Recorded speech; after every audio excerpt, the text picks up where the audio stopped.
ਖਹਿਰਾ ਸਾਹਿਬ ਨੇ ਇੱਕ ਮੰਤਰੀ ਵੱਲੋਂ ਇਲੀਗਲ ਮਾਈਨਿੰਗ ਦਾ ਇਸ਼ੂ ਚੱਕਿਆ ਜੀ ਉਸ ਮੰਤਰੀ ਸਾਹਿਬ ਨੂੰ ਰਿਜ਼ਾਈਨ ਕਰਨਾ ਪਿਆ। ਉਸ ਟਾਈਮ ਤੇ 3 ਐਪਲੀਕੇਸ਼ਨ ਲੱਗੀ ਥੱਲੇ ਕਿ ਜੀ ਪੁਲਿਸ ਵਾਲੇ ਗਵਾਹੀ ਦੇ ਗਏ ਨੇ। ਪਹਿਲੀ ਗਵਾਹੀ 'ਚ ਉਹਨਾਂ ਨੇ ਖਹਿਰਾ ਸਾਹਿਬ ਬਾਰੇ ਕੋਈ ਐਲੀਗੇਸ਼ਨ ਨਹੀਂ ਲਾਇਆ। ਉਹ ਮੰਤਰੀ ਸਾਹਿਬ ਦੇ ਓਬਵੀਅਸਲੀ ਪ੍ਰੈਸ਼ਰ ਅੰਡਰ ਉਹਨਾਂ ਨੇ ਗਵਾਹੀ ਦਿੱਤੀ। ਗਵਾਹੀ ਦੇ ਵਿੱਚ ਉਹਨਾਂ ਨੇ ਕਿਹਾ ਜੀ ਸੁਖਪਾਲ ਸਿੰਘ ਖਹਿਰਾ ਦੇ ਨੇ ਰਿਲੇਸ਼ਨ ਨਾਲ ਲਿੰਕ ਨੇ ਤੇ ਅਸੀਂ ਇਹ ਗੱਲ ਪਹਿਲਾਂ ਕਹਿਣਾ ਭੁੱਲ ਗਏ ਸੀ। ਇਹਨਾਂ ਨੇ ਕੋਈ ਐਸਆਈਟੀ ਬਣਾਈ ਫਰਜ਼ੀ ਐਸਆਈਟੀ ਨੇ ਫਰਜ਼ੀ ਰਿਪੋਰਟ ਦਿੱਤੀ ਤੇ ਅੱਜ ਖਹਿਰਾ ਸਾਹਿਬ ਨੂੰ ਇਹਨਾਂ ਨੇ ਅਰੈਸਟ ਕੀਤਾ। ਤੁਸੀਂ ਸਵੇਰੇ ਬਿਨਾਂ ਵਾਰੰਟ ਤੋਂ ਪੁਲਿਸ ਵਾਲੇ ਆ ਗਏ ਬਿਫੋਰ ਸਨਰਾਈਜ਼, ਕਿਸੇ ਦੇ ਘਰ ਐਂਟਰ ਕੀਤਾ। ਦੂਸਰੀ ਗੱਲ, ਐਂਟਰ ਕਰਕੇ ਕਾਫੀ ਪੁਲਿਸ ਵਾਲਿਆਂ ਨੇ ਵਰਦੀ ਵੀ ਨਹੀਂ ਪਾਈ ਸੀ, ਉਹਨਾਂ ਨੇ ਯੂਨੀਫਾਰਮ ਨਹੀਂ ਪਾਈ। ਉਹ ਯੂਨੀਫਾਰਮ ਨਹੀਂ ਪਾਈ ਤੇ ਇਸ ਕਰਕੇ ਹੁਣ ਸਾਨੂੰ ਕੀ ਪਤਾ ਕਿ ਉਹ ਪੁਲਿਸ ਵਾਲੇ ਨੇ ਕਿ ਨਹੀਂ। ਅੱਛਾ, ਜਿਨ੍ਹਾਂ ਨੇ ਯੂਨੀਫਾਰਮ ਵੀ ਪਾਈ ਸੀ ਉਹਨਾਂ ਦੇ ਨੇਮ ਬੈਜਿਸ ਨਹੀਂ ਸਨ। ਉਹਨਾਂ ਦੀ ਇੰਟੈਂਸ਼ਨ ਦੇਖੋ, ਖਹਿਰਾ ਸਾਹਿਬ ਨੂੰ ਅਰੈਸਟ ਕਰਨਾ ਇਹ ਭਗਵੰਤ ਮਾਨ ਦੇ ਏਜੰਡਾ ਨੰਬਰ 1 ਸੀ। ਇੱਕ ਪਹਿਲਾਂ ਖਹਿਰਾ ਸਾਹਿਬ ਤੇ ਐਫਆਈਆਰ ਕੀਤੀ 50 ਸਾਲ ਪੁਰਾਣੇ ਇਨਸੀਡੈਂਟ ਨੂੰ ਲੈ ਕੇ, ਜਦ ਖਹਿਰਾ ਸਾਹਿਬ ਬੱਚੇ ਸਨ।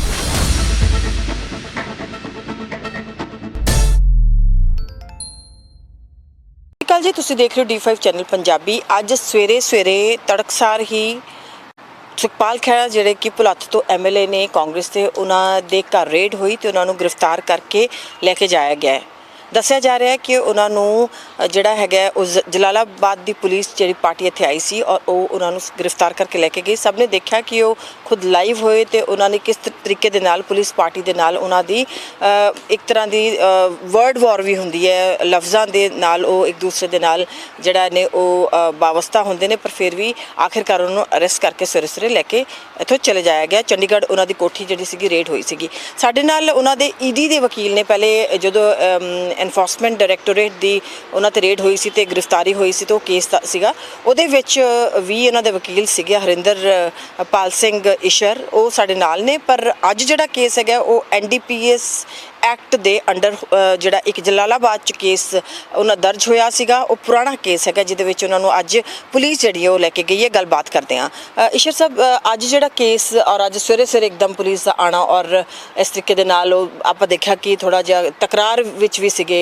ਜਾਂ ਖਹਿਰਾ ਸਾਹਿਬ ਸੀਗੇ ਆਪਣੀ ਗੱਲ ਰੱਖ ਰਹੇ ਸੀਗੇ, ਕਹਿੰਦੇ ਕਿ ਅਰੈਸਟ ਤੁਸੀਂ ਕਰਨ ਆਏ ਹੋ, ਅਰੈਸਟ ਵਾਰੰਟ ਕਿੱਥੇ ਨੇ ਜਾਂ UT ਦੇ ਵਿੱਚ ਤੁਸੀਂ ਕਿਵੇਂ ਕਰ ਸਕਦੇ ਹੋ, ਕਾਫੀ ਸਾਰੀਆਂ ਗੱਲਾਂ। ਪਹਿਲਾਂ ਤਾਂ ਕੇਸ ਬਾਰੇ ਦੱਸੋ ਕਿ ਕੇਸ ਕੀ ਸਟੇਟਸ ਹੈਗਾ ਇਸ ਟਾਈਮ। 2015 ਦੇ ਵਿੱਚ ਕੇਸ ਦਰਜ ਹੋਇਆ ਸੀ ਜੀ। ਉਹਦੇ ਵਿੱਚ NDPS ਦੀ ਕੁਝ ਲੋਕਾਂ ਤੋਂ ਰਿਕਵਰੀ ਹੋਈ ਸੀ। ਉਹਦੇ ਵਿੱਚ ਇੱਕ ਅਕਿਊਜ਼ ਗੁਰਦੇਵ ਸਿੰਘ ਸੀ ਤੇ ਉਸ ਟਾਈਮ ਅਕਾਲੀ ਸਰਕਾਰ ਨੇ ਐਲੀਗੇਸ਼ਨ ਲਾਇਆ ਕਿ ਗੁਰਦੇਵ ਸਿੰਘ ਜਿਹੜਾ ਹੈ ਖਹਿਰਾ ਸਾਹਿਬ ਦਾ ਸਪੋਰਟਰ ਹੈ ਔਰ ਇਹਦਾ ਦੇ ਲਿੰਕਸ ਨੇ। ਕੀ ਲਿੰਕ ਨੇ, ਕਿਵੇਂ ਕੁਛ ਹੈ, ਉਹ ਕੋਈ ਨਹੀਂ ਸੀ ਆਇਆ। ਉਹਨਾਂ ਨੇ ਖਹਿਰਾ ਸਾਹਿਬ ਨੇ ਇਮੀਡੀਏਟਲੀ ਹਾਈ ਕੋਰਟ 'ਚ ਰਿਟ ਪਟੀਸ਼ਨ ਫਾਈਲ ਕਰਕੇ ਕਿਹਾ ਕਿ ਇਸ ਮੈਟਰ ਨੂੰ CBI ਨੂੰ ਟ੍ਰਾਂਸਫਰ ਕੀਤਾ ਜਾਵੇ ਤੇ ਉਹਦੇ ਵਿੱਚ ਅਲਟੀਮੇਟਲੀ ਪੰਜਾਬ ਸਰਕਾਰ ਨੇ ਆਪਣੀ ਤਫਤੀਸ਼ ਕਰਨ ਤੋਂ ਬਾਅਦ ਇਹ ਜਵਾਬ ਫਾਈਲ ਕੀਤਾ ਕਿ Sukhpal Singh Khaira is not N accused in this case. ਇਹ 2015 ਵਾਲੇ ਕੇਸ 'ਚ ਤੇ ਉਹ ਗੱਲ ਉਸ ਤੋਂ ਬਾਅਦ ਖਤਮ ਹੋ ਗਈ। ਟ੍ਰਾਇਲ ਚੱਲਦਾ ਰਿਹਾ। ਟ੍ਰਾਇਲ ਤੋਂ ਬਾਅਦ ਜਿਹੜਾ ਹੋਇਆ, ਉਸ ਤੋਂ ਬਾਅਦ ਟ੍ਰਾਇਲ ਚੱਲਦਾ ਰਿਹਾ ਤੇ ਟ੍ਰਾਇਲ ਤੋਂ ਬਾਅਦ ਐਟ ਦੀ ਫੈਗ ਐਂਡ ਖਹਿਰਾ ਸਾਹਿਬ ਨੇ ਇੱਕ ਮੰਤਰੀ ਵੱਲੋਂ ਇਲੀਗਲ ਮਾਈਨਿੰਗ ਦਾ ਇਸ਼ੂ ਚੱਕਿਆ। ਉਸ ਮੰਤਰੀ ਸਾਹਿਬ ਨੂੰ ਰਿਜ਼ਾਈਨ ਕਰਨਾ ਪਿਆ।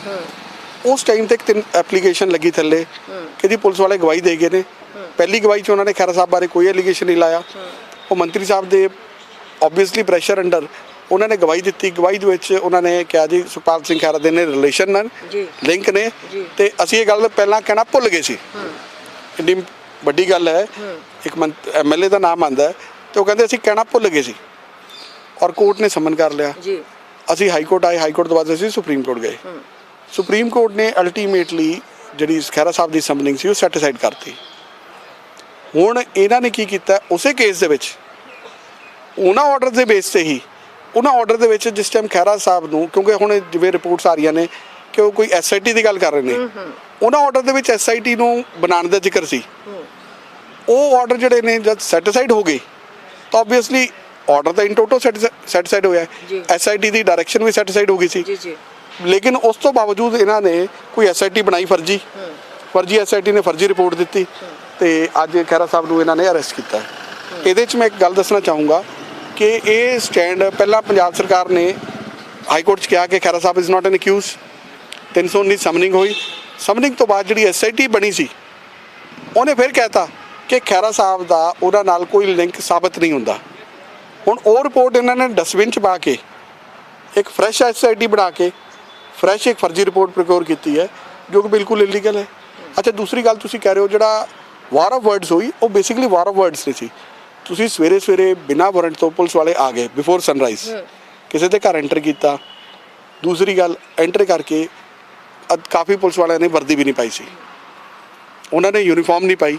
ਉਹ ਯੂਨੀਫਾਰਮ ਨਹੀਂ ਪਾਈ ਤੇ ਇਸ ਕਰਕੇ ਹੁਣ ਸਾਨੂੰ ਕੀ ਪਤਾ ਕਿ ਉਹ ਪੁਲਿਸ ਵਾਲੇ ਨੇ ਕਿ ਨਹੀਂ। ਅੱਛਾ, ਜਿਨ੍ਹਾਂ ਨੇ ਯੂਨੀਫਾਰਮ ਵੀ ਪਾਈ ਸੀ ਉਹਨਾਂ ਦੇ ਨੇਮ ਬੈਜਿਸ ਨਹੀਂ ਸਨ। ਸੁਪਰੀਮ ਕੋਰਟ ਦੀ ਇੱਕ ਜਜਮੈਂਟ ਹੈ DK Basu versus state of West Bengal. ਉਹ ਇਹ ਕਹਿੰਦੀ ਹੈ ਕਿ ਜਦ ਵੀ ਕਿਸੇ ਨੂੰ ਅਰੈਸਟ ਕਰਨਾ ਹੈ, ਪਹਿਲਾਂ ਤੁਸੀਂ ਇੱਕ ਤਾਂ ਪ੍ਰੋਪਰ ਯੂਨੀਫਾਰਮ 'ਚ ਹੋਣਾ ਚਾਹੀਦਾ ਹੈ। ਨੰਬਰ 2, ਤੁਸੀਂ ਬੰਦੇ ਨੂੰ ਉਹ ਜਿਹੜੇ ਉਹਦੇ ਗਰਾਊਂਡ ਆਫ ਅਰੈਸਟ ਹੈ ਉਹ ਦੱਸਣੇ ਨੇ। ਫਿਰ ਅਰੈਸਟ ਦੀ ਇੰਟੀਮੇਸ਼ਨ ਕਿਸੇ ਫੈਮਿਲੀ ਮੈਂਬਰ ਨੂੰ ਜਾਂ ਫਰੈਂਡ ਨੂੰ ਦੇਣੀ ਹੈ। ਹੁਣ ਖਹਿਰਾ ਸਾਹਿਬ ਨੇ ਤਾਂ ਬੇਸਿਕਲੀ ਆਪਣਾ ਰਾਈਟ ਐਕਸਰਸਾਈਜ਼ ਕੀਤਾ ਸੁਪਰੀਮ ਕੋਰਟ ਦੀ ਜਜਮੈਂਟ ਦੇ ਮੁਤਾਬਿਕ ਕਿ ਮੈਨੂੰ ਤੁਸੀਂ ਦੱਸੋ ਸਹੀ ਕੀ ਗਰਾਊਂਡ ਆਫ ਅਰੈਸਟ ਨੇ। ਉਹਨਾਂ ਨੇ ਕੋਈ ਗਰਾਊਂਡ ਆਫ ਅਰੈਸਟ ਨਹੀਂ ਦੱਸਿਆ। ਉਹ ਵਰਬਲ ਕਹਿਣਾ ਨਹੀਂ ਹੁੰਦਾ। ਗਰਾਊਂਡ ਆਫ ਅਰੈਸਟ ਦੱਸਣ ਦਾ ਮਤਲਬ ਹੁੰਦਾ ਹੈ ਕਿ ਬਕਾਇਦਾ ਇੱਕ ਫਾਰਮੈਟ ਹੁੰਦਾ, ਉਸ 'ਤੇ ਗਰਾਊਂਡ ਦੱਸ ਕੇ ਉਹ ਸਾਈਨ ਕਰਾਉਂਦੇ ਨੇ। ਹਾਂ ਬਿਲਕੁਲ, ਉਹ ਜਿੱਥੋਂ ਤੱਕ ਦੇਖਿਆ ਜਾਏ ਸਵੇਰੇ ਸਵੇਰੇ ਜਿਹੜੀ ਗੱਲ ਅਸੀਂ ਵੀ ਸੁਣੀ ਹੈ ਜਾਂ ਜਿਹੜੀ ਵੀਡੀਓ ਆਈ ਹੈ ਉਹਦੇ ਵਿੱਚ ਇੱਕ ਤਾਂ ਪਹਿਲੀ ਗੱਲ ਤਾਂ ਹੈ ਕਿ ਜਿਹੜੀ ਪਹਿਲੇ ਜੋ 2015 ਵਾਲਾ ਹੋਇਆ ਸੀ ਉਸ ਟਾਈਮ ਖਹਿਰਾ ਸਾਹਿਬ ਜਿਹੜੇ ਸੀਗੇ ਉਹ ਆਮ ਆਦਮੀ ਪਾਰਟੀ ਸੀਗੇ ਔਰ ਅਮਰਿੰਦਰ ਸਿੰਘ ਜਿਹੜੇ ਸੀਗੇ ਕਾਂਗਰਸ ਦੀ ਉਸ ਟਾਈਮ ਇੱਥੇ ਸਰਕਾਰ ਸੀਗੀ ਪੰਜਾਬ ਦੇ ਵਿੱਚ। ਹੁਣ ਜਿਹੜਾ ਹੈਗਾ ਆਮ ਆਦਮੀ ਪਾਰਟੀ ਦੀ ਜਿਹੜੀ ਹੈਗੀ ਹੈ ਉਹ ਸਰਕਾਰ ਹੈਗੀ ਹੈ।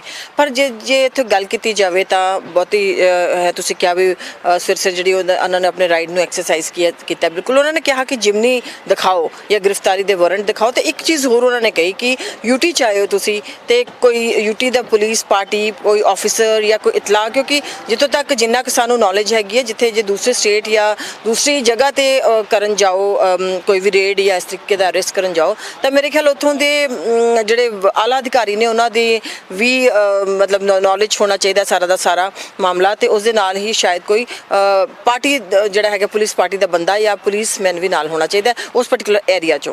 ਬਿਲਕੁਲ, ਇਹਦੇ ਵਿੱਚ ਦੇਖੋ ਇੱਕ ਤਾਂ ਇੰਟੀਮੇਸ਼ਨ ਦੇਣਾ ਮੈਂਡੇਟਰੀ ਸੀ ਕਿ ਲੋਕਲ ਪੁਲਿਸ ਨੂੰ ਮੈਂਡੇਟਰੀ ਇਨਫੋਰਮੇਸ਼ਨ ਦਿੰਦੇ, ਉਹਨਾਂ ਨੇ ਨਹੀਂ ਦਿੱਤਾ ਕਿਉਂਕਿ ਫਾਜ਼ਿਲਕਾ ਦਾ ਡਿਸਟੈਂਸ ਅਰਾਊਂਡ 300 ਕਿਲੋਮੀਟਰਸ ਹੈ। ਤਾਂ ਉਹਨਾਂ ਨੂੰ ਬੇਸਿਕਲੀ ਟ੍ਰਾਂਜ਼ਿਟ ਰਿਮਾਂਡ ਲੈਣਾ ਚਾਹੀਦਾ ਸੀ, ਉਹਨਾਂ ਨੇ ਨਹੀਂ ਲਿੱਤਾ। ਔਰ ਸਭ ਤੋਂ ਵੱਡੀ ਗੱਲ ਹੈ ਕਿ ਐਜ਼ ਪਰ PMLA ਐਕਟ, ਜਿਹੜਾ PMLA ਐਕਟ ਸੈਕਸ਼ਨ 44 ਹੈ ਉਹ ਇਹ ਕਹਿੰਦਾ ਹੈ ਕਿ ਅਗਰ ਸ਼ੈਡਿਊਲਡ ਆਫੈਂਸ ਹੈ ਔਰ ਪ੍ਰੈਡੀਕੇਟ ਆਫੈਂਸ ਹੈ ਉਹ special court under PMLA act ਤੇ ਟਰਾਈ ਹੋਣਗੇ।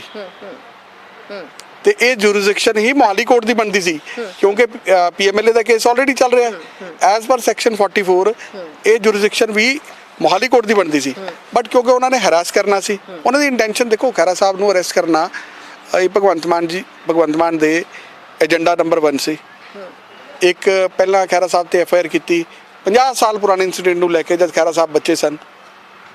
ਪਰਿਵਾਰ ਦੇ ਵਿੱਚ ਤਬਾਦਲਾ ਹੋਇਆ, ਇੱਕ ਭਰਾ ਫੈਮਿਲੀ ਮੈਂਬਰ ਨੇ ਦੂਜੇ ਫੈਮਿਲੀ ਮੈਂਬਰ ਦੇ ਨੇ ਜ਼ਮੀਨ ਤੇ ਤਬਾਦਲਾ ਕੀਤਾ। ਉਹ ਜਿਹੜਾ ਫੈਮਿਲੀ ਮੈਂਬਰ ਆ ਉਹਨੂੰ ਕੋਈ ਇਸ਼ੂ ਨਹੀਂ ਹੈ, ਲੇਕਿਨ ਇੱਕ ਬੰਦਾ ਹਾਰਿਆ ਬੰਦਾ ਜਿਹੜਾ ਹੈ ਉਹਦੇ ਕੰਪਲੇਂਟ ਲੈ ਕੇ ਖਹਿਰਾ ਸਾਹਿਬ ਤੇ FIR ਕੀਤੀ, ਉਹਨਾਂ ਦੀ ਫੈਮਿਲੀ ਮੈਂਬਰ ਸੇ ਕੀਤੀ, ਉਸ ਵਿੱਚ ਖਹਿਰਾ ਸਾਹਿਬ ਨੂੰ ਬੇਲ ਮਿਲ ਗਈ। ਇਹਨਾਂ ਨੇ ਇਸ ਤਰ੍ਹਾਂ ਦੇ 2-3 ਇੰਸੀਡੈਂਟ ਨੇ, ਉਹ ਲਗਾਤਾਰ ਕੋਸ਼ਿਸ਼ ਕਰ ਰਹੇ ਸਨ ਕਿਸੇ ਨਾ ਕਿਸੇ ਤਰੀਕੇ ਖਹਿਰਾ ਸਾਹਿਬ ਨੂੰ ਅਰੈਸਟ ਕਰਨ ਦੀ। ਤੇ ਅੱਜ ਉਹਨਾਂ ਨੇ ਦੇਖਿਆ ਕਿ ਕੋਰਟ ਵੱਲੋਂ ਖਹਿਰਾ ਸਾਹਿਬ ਨੂੰ ਹਮੇਸ਼ਾ ਰਿਲੀਫ ਮਿਲ ਜਾਂਦਾ ਹੈ ਤਾਂ ਇਸ ਕਰਕੇ ਉਹਨਾਂ ਨੇ ਟੋਟਲ ਇਲੀਗਲ ਮੈਨਰ ਦੇ ਵਿੱਚ ਘਰੋਂ ਉਹਨਾਂ ਨੂੰ ਅਰੈਸਟ ਕੀਤਾ। ਤੇ ਹੁਣ ਇਹਦੇ ਅੱਗੇ ਕੀ ਹੋਏਗਾ, ਜਿਹੜਾ ਤੁਸੀਂ ਅੱਗੇ ਇਸ ਤੇ ਕਾਰਵਾਈ ਕਿਸ ਤਰੀਕੇ ਦੀ ਕਰੋਗੇ? ਕਿਉਂਕਿ ਹੁਣ ਇੱਕ ਵਾਰ ਤਾਂ ਲੈ ਗਏ ਨੇ ਅਰੈਸਟ ਕਰਕੇ, ਤੁਸੀਂ ਕਹਿ ਰਹੇ ਸੀ ਟ੍ਰਾਂਜ਼ਿਟ ਰਿਮਾਂਡ ਜਿਹੜਾ ਉਹ ਉਹਨਾਂ ਨੂੰ ਲੈਣਾ ਚਾਹੀਦਾ ਸੀ, ਜਾਂ ਉਸ ਦੇ ਨਾਲ ਤੁਸੀਂ ਕਹਿੰਦੇ ਕਿ ਇੱਦਾਂ ਜਿਹੜੀਆਂ ਚੀਜ਼ਾਂ ਨੇ ਸਪੈਸ਼ਲ ਕੋਰਟ ਦੇ ਵਿੱਚ ਜਿਹੜੀਆਂ ਐਕਸਰਸਾਈਜ਼ ਹੁੰਦੀਆਂ ਨੇ ਜਾਂ ਉੱਥੇ ਉਹਦੀ ਜਿਹੜੀ ਹੈਗੀ ਹੈ ਟ੍ਰਾਇਲ ਹੁੰਦੀ ਹੈ। ਹੁਣ ਇਹਦੇ ਨੈਕਸਟ ਕੀ ਤੁਸੀਂ ਕੀ ਸਟੈਪ ਲੈ ਰਹੇ ਹੋ? ਕਿਉਂਕਿ ਸਵੇਰੇ ਇੱਕ ਵਾਰੀ ਤਾਂ ਉਹ ਲੈ ਗਏ ਅਰੈਸਟ ਕਰਕੇ, what are means your lawyers ਔਰ ਵਟਐਵਰ, ਕੀ ਸਟੈਪ ਹੋਏਗਾ ਤੁਹਾਡਾ ਅਗਲਾ? ਦੇਖੋ ਪ੍ਰਾਈਮਾ ਫੇਸ਼ੀਆ ਇੱਕ ਗੱਲ ਤਾਂ ਹੈ, they have committed contempt of DK Basu versus state of West Bengal. Secondly ਜੇ ਉਹ SIT ਦੀ ਗੱਲ ਕਰ ਰਹੇ ਨੇ ਕਿ ਸੈਸ਼ਨ ਜੱਜ ਦੇ ਆਰਡਰ ਦੇ ਮੁਤਾਬਕ ਉਹਨਾਂ ਨੇ SIT ਬਣਾਈ ਹੈ ਤਾਂ ਸੈਸ਼ਨ ਜੱਜ now he is functus of issue, he cannot pass any order of forming any SIT। ਅਗਰ ਉਹ ਗੱਲ ਕਹਿ ਰਹੇ ਨੇ ਤਾਂ they must be referring to the earlier order which has been set aside by the Supreme Court. ਉਹ ਅਸੀਂ ਹੁਣ ਦੇਖਾਂਗੇ ਸਾਰੇ ਡਾਕੂਮੈਂਟਸ, ਜਿਹੜਾ ਡਾਕੂਮੈਂਟ ਦੇ ਕੇ ਸਾਡੀ ਜਿਹੜੀ ਪੂਰੀ ਟੀਮ ਹੈ ਉਹਦੇ ਸੀਨੀਅਰ ਐਡਵੋਕੇਟਸ ਵੀ ਨੇ, ਸਾਡੇ ਖਹਿਰਾ ਸਾਹਿਬ ਦੇ ਬਹੁਤ ਸਾਰੇ ਮਿੱਤਰ ਨੇ, ਵੈਲਵਿਸ਼ਰ ਨੇ, ਤੇ ਅਸੀਂ ਸਾਰੇ ਬੈਠ ਕੇ ਇੱਕ ਡਿਸੀਜਨ ਲਵਾਂਗੇ, ਕੌਨਸ਼ੀਅਸ ਡਿਸੀਜਨ ਲਵਾਂਗੇ ਕਿ ਇਹਨੂੰ ਮੈਟਰ ਨੂੰ ਕਿੱਦਾਂ ਕਰਨਾ ਹੈ। ਜਿਹੜਾ ਜਿੱਥੇ ਤੱਕ SIT ਦਾ ਜ਼ਿਕਰ ਆ ਰਿਹਾ, ਉੱਥੇ ਗੁਰਦੇਵ ਸਿੰਘ ਜਿਹੜੇ ਤੁਸੀਂ ਇੱਕ ਅਕਿਊਜ਼ ਸੀਗੇ ਉਹਨਾਂ ਦਾ ਵੀ ਜ਼ਿਕਰ ਆ ਰਿਹਾ, ਉੱਥੇ ਜਿਹੜਾ ਹੈ ਕਿ ਉਹ ਇੱਕ ਸਜ਼ਾ ਦੀ ਵੀ ਗੱਲ ਆ ਰਹੀ ਹੈ, ਸਾਰਾ ਇੰਟਰਲਿੰਕਡ ਜਿਹਾ ਹੋ ਰਿਹਾ। ਉਸ ਤਰੀਕੇ ਦੇ ਨਾਲ ਕਿਸ ਤਰੀਕੇ ਦੇ ਨਾਲ ਤੁਸੀਂ ਇਹਨੂੰ ਲੈ ਰਹੇ ਹੋ? ਦੇਖੋ ਹੁਣ ਕਿਸੇ ਬੰਦੇ ਤੇ ਇਹ ਐਲੀਗੇਸ਼ਨ ਲਾ ਦੇਣਾ ਕਿ ਜੀ ਇਹ ਹੁਣ ਸਿਟਿੰਗ ਐਮਐਲਏ ਹੈ, ਉਹ he was also chairman of market committee. ਹੁਣ ਬੀਇੰਗ ਮਾਰਕੀਟ ਕਮੇਟੀ ਚੇਅਰਮੈਨ ਅਗਰ ਕਿਸੇ ਨਾਲ ਕੋਈ ਜਾਣਦਾ ਹੈ, ਸਿਰਫ ਜਾਣਨ ਨਾਲ ਕੋਈ ਅਕਿਊਜ਼ ਨਹੀਂ ਬਣ ਜਾਂਦਾ, ਨੰਬਰ 1। ਨੰਬਰ 2, ਪੰਜਾਬ ਪੁਲਿਸ ਨੇ 2 ਵਾਰੀ ਇਹ ਕਹਿਤਾ ਹੈ ਕਿ ਖਹਿਰਾ ਸਾਹਿਬ ਦਾ ਇਹਦੇ 'ਚ ਕੋਈ ਰੋਲ ਨਹੀਂ ਹੈ, ਪੰਜਾਬ ਪੁਲਿਸ ਦੀ ਖੁਦ ਦੀ ਜਾਂਚ ਨੇ ਕਹਿਤਾ ਹੈ। ਤੇ 3rd ਟਾਈਮ ਫਰੈਸ਼ SIT ਬਣਾ ਕੇ ਜਾਂਚ ਕਰਵਾਉਣਾ, ਇਹ ਸਾਫ਼ ਹੈ ਕਿ ਪੋਲੀਟੀਕਲ ਵੈਂਡੇਟਾ ਹੈ। ਕਿਉਂਕਿ ਖਹਿਰਾ ਸਾਹਿਬ ਨੇ ਕਟਾਰੂ ਚੱਕ ਦਾ ਮੁੱਦਾ ਚੱਕਿਆ, ਖਹਿਰਾ ਸਾਹਿਬ ਨੇ ਉਹ MLA ਨੇ ਜਿਹੜੀ ਕੋਠੀ ਕਬਜ਼ਾ ਕੀਤੀ ਸੀ ਉਹਦਾ ਮੁੱਦਾ ਚੱਕਿਆ, ਜਿਹੜਾ ਲੋਕਾਯੁਕਤ ਦੇ ਕੋਲ ਕੰਪਲੇਂਟ ਹੈ ਉਹ ਖਹਿਰਾ ਸਾਹਿਬ ਨੇ ਹੁਣ ਪਾਈ ਸੀ, ਜਿਹਦੇ 'ਚ ਮਹਿਤਾਬ ਔਰ ਮੈਂ ਕਾਉਂਸਲ ਹਾਂ। ਇਸ ਤੋਂ ਇਲਾਵਾ ਜਿਹੜੀ ਪੰਜਾਬ ਦੀ ਡਿਲੀਮਿਟੇਸ਼ਨ ਜਿਹੜੀ ਨੇ ਇਲੀਗੈਲਿਟੀ ਕੀਤੀ ਹੈ ਵਾਰਡਬੰਦੀ ਦੇ ਵਿੱਚ, ਉਹ ਕੇਸ ਮੈਂ ਤੇ ਮਹਿਤਾਬ ਲੜ ਰਹੇ ਹਾਂ ਹਾਈ ਕੋਰਟ ਦੇ ਵਿੱਚ। ਸੋ ਕਿਤੇ ਨਾ ਕਿਤੇ ਉਹਨਾਂ ਨੂੰ ਸਭ ਤੋਂ ਜ਼ਿਆਦਾ ਪ੍ਰੋਬਲਮ ਹੀ ਕੌਣ ਬੰਦਾ ਕਰ ਰਿਹਾ ਹੈ, ਉਹਨਾਂ ਨੂੰ ਲੱਗਦਾ ਕਿ ਸਾਡੇ ਤਾਂ ਸਾਰਾ ਖਾਣਾ ਪੀਣਾ ਚੱਲ ਰਿਹਾ ਸੀ, ਬਟ ਓਨਲੀ ਸੁਖਪਾਲ ਸਿੰਘ ਖਹਿਰਾ ਸਾਡੇ ਬਦਲਾਵ ਨੂੰ ਰੋਕ ਰਿਹਾ ਹੈ। ਸੋ ਤਾਂ ਕਰਕੇ ਉਹਨਾਂ ਨੇ ਬਦਲਾ ਲਿਆ। That's it, it's a political vendetta. ਜੀ, I have no hesitation to say that. Thank you very much. ਠੀਕ ਹੈ, ਇਟਸ ਟੋਟਲ ਹਾਂਜੀ ਇਟਸ ਟੋਟਲ ਇਲੀਗਲ ਅਰੈਸਟ, ਬਿਲਕੁਲ ਇਲੀਗਲ ਅਰੈਸਟ ਹੈ। ਡੈਫੀਨੇਟਲੀ ਮਲਟੀਪਲ ਗਾਈਡਲਾਈਨਸ ਜਿਹੜੀਆਂ ਨੇ ਸੁਪਰੀਮ ਕੋਰਟ ਦੀਆਂ ਵਾਇਲੇਟ ਕੀਤੀਆਂ ਨੇ, and all these officers who were part of this raiding team, they are liable to be prosecuted for contempt as well as illegal arrest. Thank you so much. ਇਹ ਸਾਡੇ ਨਾਲ ਸੀਗੇ ਹਰਿੰਦਰਪਾਲ ਸਿੰਘ ਈਸ਼ਰ, ਜਿਹੜੇ ਕਿ ED 'ਚ ਦੇ ਜਿਹੜਾ ਕੇਸ ਹੋਇਆ ਸੀ ਸੁਖਪਾਲ ਖਹਿਰਾ, ਤੇ ਉਸ ਦੇ ਵਿੱਚ ਇਹਨਾਂ ਨੇ ਇਹ ਵਕੀਲ ਸੀਗੇ, ਅੱਜ ਵੀ ਇੱਥੇ ਆਏ ਨੇ। ਉਹਨਾਂ ਨੇ ਗੱਲਬਾਤ ਕੀਤੀ ਹੈ। ਉਹਨਾਂ ਨੇ ਕਿਹਾ ਕਿ ਇਲੀਗਲ ਅਰੈਸਟ ਹੈ ਪੂਰੀ ਤਰੀਕੇ ਦੇ ਨਾਲ, ਬਹੁਤ ਪੁਰਾਣੇ ਕੇਸ ਦੇ ਵਿੱਚ, ਜਿੱਥੇ ਕਿ SIT ਨੂੰ ਸੈਟ ਅਸਾਈਡ ਕਰ ਦਿੱਤਾ ਗਿਆ ਸੀਗਾ ਸੁਪਰੀਮ ਕੋਰਟ ਵੱਲੋਂ, ਔਰ ਜਦੋਂ ਸੈਟ ਅਸਾਈਡ ਉਹਨਾਂ ਦੀ ਸੁਪਰੀਮ ਕੋਰਟ ਨੇ SIT ਨੂੰ ਕਰਤਾ ਹੈ ਤਾਂ ਡੈਫੀਨੇਟਲੀ ਉਹਦੇ ਨਾਲ ਕਨੈਕਟਡ ਹਰ ਚੀਜ਼ ਜਿਹੜੀ ਹੈ ਸੈਟ ਅਸਾਈਡ ਹੋ ਜਾਂਦੀ ਹੈ। ਉਹਨਾਂ ਨੇ ਕਿਹਾ ਕਿ ਇਹ ਬਿਲਕੁਲ ਇਲੀਗਲ ਡਿਟੈਂਸ਼ਨ, ਇਲੀਗਲੀ ਉਹਨਾਂ ਨੂੰ ਕੀਤਾ ਗਿਆ, ਔਰ ਸਭ ਤੋਂ ਵੱਡੀ ਗੱਲ ਹੈ ਕਿ ਕੋਈ ਵੀ ਡਾਕੂਮੈਂਟ ਨਹੀਂ ਦਿਖਾਇਆ ਗਿਆ ਗ੍ਰਿਫਤਾਰੀ ਦੇ ਵਾਸਤੇ। ਜਦੋਂ ਪੁੱਛਿਆ ਗਿਆ ਕਿ ਕਿਸੇ ਤਰੀਕੇ ਦੇ ਡਾਕੂਮੈਂਟ ਦਿਓ ਉਹਨਾਂ ਦੇ ਕਿਸੇ ਰਿਲੇਟਿਵ ਨੂੰ ਜਾਂ ਉਹਨਾਂ ਦੇ ਘਰ ਦੇ ਕਿਸੇ ਬੰਦੇ ਨੂੰ, ਉਹ ਪੂਰਾ ਦਾ ਪੂਰਾ ਜਿਮਨੀ ਜਾਂ ਫਿਰ ਜਿਹੜਾ ਅਰੈਸਟ ਵਾਰੰਟ ਸੀਗੇ ਉਹ ਦਿਖਾਏ ਜਾਣੇ ਚਾਹੀਦੇ ਸੀ, ਇਹ ਵਕੀਲ ਸਾਹਿਬ ਦਾ ਕਹਿਣਾ। ਉਹਦੇ ਨਾਲ ਹੀ ਐਡਵੋਕੇਟ ਜਿਹੜੇ ਨੇ ਸੁਖਪਾਲ ਖਹਿਰਾ ਦੇ, ਉਹਨਾਂ ਨੇ ਇਹ ਵੀ ਕਿਹਾ ਹੈਗਾ ਕਿ ਇਹ ਪੂਰੇ ਤਰੀਕੇ ਦੇ ਨਾਲ ਕਿਤੇ ਨਾ ਕਿਤੇ ਲੱਗਦਾ ਹੈ ਕਿ ਪੋਲੀਟੀਕਲ ਵੈਂਡੇਟਾ ਦੇ ਤਹਿਤ ਇਸ ਤਰੀਕੇ ਦੀ ਗ੍ਰਿਫਤਾਰੀ ਕੀਤੀ ਗਈ ਹੈ, ਕਿਉਂਕਿ ਨਾ ਕਰਦੇ ਸਿਰਫ ਹੁਣ ਜਿਹੜੀ ਮੌਜੂਦਾ ਸਰਕਾਰ ਹੈ ਉਹਨੂੰ ਜਿਹੜਾ ਹੈਗਾ ਬਾਰ-ਬਾਰ ਇਸ਼ੂਜ਼ ਨੂੰ ਚੱਕਣ ਵਾਸਤੇ ਸੁਖਪਾਲ ਖਹਿਰਾ ਹੀ ਬਾਰ-ਬਾਰ ਬੋਲ ਰਹੇ ਸਨ, ਔਰ ਕਿਤੇ ਨਾ ਕਿਤੇ ਇਸ ਕਰਕੇ ਸ਼ਾਇਦ ਇਸ ਤਰੀਕੇ ਦਾ ਬਦਲਾਖੋਰੀ ਦੀ ਭਾਵਨਾ ਜਾਂ ਪੋਲੀਟੀਕਲ ਵੈਂਡੇਟਾ ਦੇ ਅੰਡਰ ਅਰੈਸਟ ਕੀਤੀ ਗਈ ਹੈ। ਸਾਡੇ ਨਾਲ ਗੱਲਬਾਤ ਕਰ ਰਹੇ ਸੀਗੇ ਸੁਖਪਾਲ ਖਹਿਰਾ ਦੇ ਵਕੀਲ ਹਰਿੰਦਰਪਾਲ ਸਿੰਘ ਈਸ਼ਰ। ਉਹਨਾਂ ਨੇ ਪੂਰੀ ਗੱਲਬਾਤ ਕੀਤੀ ਔਰ ਉਹਨਾਂ ਨੇ ਕਿਹਾ ਕਿ ਅਸੀਂ ਪੂਰੇ ਦੇ ਪੂਰੇ ਜਿੰਨੇ ਵੀ ਵਕੀਲ ਹੈਗੇ ਆ, ਕਿਉਂਕਿ ਮਹਿਤਾਬ ਖਹਿਰਾ ਜਿਹੜੇ ਨੇ ਉਹ ਬੇਟੇ ਨੇ ਸੁਖਪਾਲ ਖਹਿਰਾ ਦੇ, ਖੁਦ ਵੀ ਵਕੀਲ ਨੇ, ਪੂਰੇ ਪੈਨਲ ਦੇ ਨਾਲ ਅਸੀਂ ਡਿਸਕਸ ਕਰਾਂਗੇ ਔਰ ਦੇਖਾਂਗੇ ਕਿ ਅੱਗੇ ਹੁਣ ਕਿਸ ਤਰੀਕੇ ਦੀ ਕਾਰਵਾਈ ਕਰਨੀ ਹੈ। ਪਰ ਉਸ ਦੇ ਨਾਲ ਹੀ ਉਹਨਾਂ ਨੇ ਇੱਕ ਬਹੁਤ ਇੰਪੋਰਟੈਂਟ ਗੱਲ ਹੋਰ ਵੀ ਕਹੀ ਹੈ ਕਿ ਇੱਦਾਂ ਦੇ ਮਾਮਲਿਆਂ ਨੂੰ ਸਪੈਸ਼ਲ ਕੋਰਟ ਦੇ ਵਿੱਚ ਜਿਹੜਾ ਉਹ ਲੈ ਕੇ ਜਾਇਆ ਜਾਂਦਾ ਹੈ, ਔਰ ਕੁਝ ਜਿਹੜੀਆਂ ਜੱਜਮੈਂਟਸ ਆਈਆਂ ਹੋਈਆਂ ਨੇ ਸੁਪਰੀਮ ਕੋਰਟ ਦੀਆਂ ਖਾਸ ਕਰਕੇ, ਉਸ ਨੂੰ ਕਿਤੇ ਨਾ ਕਿਤੇ ਇਸ ਮਾਮਲੇ ਦੇ ਵਿੱਚ ਦਰਕਿਨਾਰ ਕੀਤਾ ਗਿਆ ਹੈ। ਕੈਮਰਾ ਪਰਸਨ ਸਰਬਜੀਤ ਦੇ ਨਾਲ ਬਿੰਦੂ ਸਿੰਘ, ਚੰਡੀਗੜ੍ਹ। ਤੁਸੀਂ ਦੇਖਦੇ ਰਹੋ D5 ਚੈਨਲ ਪੰਜਾਬੀ। ਨਿਡਰ ਹਾਂ, ਨਿਰਪੱਖ ਰਹਾਂਗੇ, ਆਜ਼ਾਦ ਹਾਂ, ਸੱਚ ਕਹਾਂਗੇ। ਗੱਲ ਕਰਾਂਗੇ ਸਿਆਸੀ ਹਵਾ ਦੀ, ਹੋਣਗੇ ਹੁਕਮਰਾਨਾਂ ਨੂੰ ਸਿੱਧੇ ਸਵਾਲ। ਸਭ ਤੋਂ ਪਹਿਲਾਂ ਪਹੁੰਚਾਵਾਂਗੇ ਤੁਹਾਡੇ ਤੱਕ ਸਿਰਫ ਸੱਚੀ ਖਬਰ। ਦੱਸਾਂਗੇ ਕੌਣ ਕਰ ਰਿਹਾ ਹੈ ਤੁਹਾਡੇ ਤੇ ਸਬਰ। ਵਿਦੇਸ਼ਾਂ 'ਚ ਬੈਠੇ ਪੰਜਾਬੀਆਂ ਦੇ ਹੱਕ ਦੀ ਕਰਾਂਗੇ ਗੱਲ। ਕੈਨੇਡਾ ਦੀ ਹਰ ਸਿਆਸੀ ਖਬਰ ਲੈ ਕੇ ਆਵਾਂਗੇ ਤੁਹਾਡੇ ਵੱਲ। ਉੱਭਰਾਂਗੇ ਪੰਜਾਬ ਦੀ ਆਵਾਜ਼ ਬਣ ਕੇ। ਹੋਣਗੇ ਹਰ ਪਹਿਲੂ ਤੇ ਰੋਜ਼ ਚਰਚੇ। ਖੋਲਾਂਗੇ ਅੰਦਰੂਨੀ ਰਾਜ। ਬਣਾਂਗੇ ਬੁਲੰਦ ਆਵਾਜ਼। ਖੇਡ, ਸਿੱਖਿਆ, ਸਿਹਤ, ਖੇਤੀ ਦੀ ਬਾਤ ਪਾਵਾਂਗੇ। ਹਰ ਪਿੰਡ, ਹਰ ਸ਼ਹਿਰ ਜਾਵਾਂਗੇ। ਮਨੋਰੰਜਨ ਨਾਲ ਜੁੜੇ ਕਲਾਕਾਰਾਂ ਨਾਲ ਕਰਵਾਵਾਂਗੇ ਮੁਲਾਕਾਤ। ਸੰਘਰਸ਼ਾਂ ਵਾਲੀ ਜ਼ਿੰਦਗੀ ਤੇ ਮਾਰਾਂਗੇ ਝਾਤ। ਕੀ ਨੇ ਸਾਡੇ ਕਾਨੂੰਨ, ਫਰਜ਼ ਤੇ ਅਧਿਕਾਰ? ਕੀ ਕਰਦੀ ਹੈ ਸਾਡੀ ਸਰਕਾਰ? ਕੀ ਹੈ ਤੁਹਾਡੀ ਮੁਸ਼ਕਲ ਦਾ ਹੱਲ? D5 ਚੈਨਲ ਪੰਜਾਬੀ ਦੀ ਕਚਹਿਰੀ 'ਚ ਹੋਵੇਗੀ सिर्फ लोकां दी गल। धर्म, धरोहर, सेहत और संस्कृति की होगी बात। अब D5 चैनल हिंदी भी होगा सर। D5 चैनल पंजाबी, अपनी धरती, अपने लोक। सत श्री अकाल जी, मैं हाँ कुलराज रंधावा ते तुसी देख रहे हो D5 चैनल पंजाबी, जिहड़ा लॉन्च हो चुका है हुण कैनेडा विच।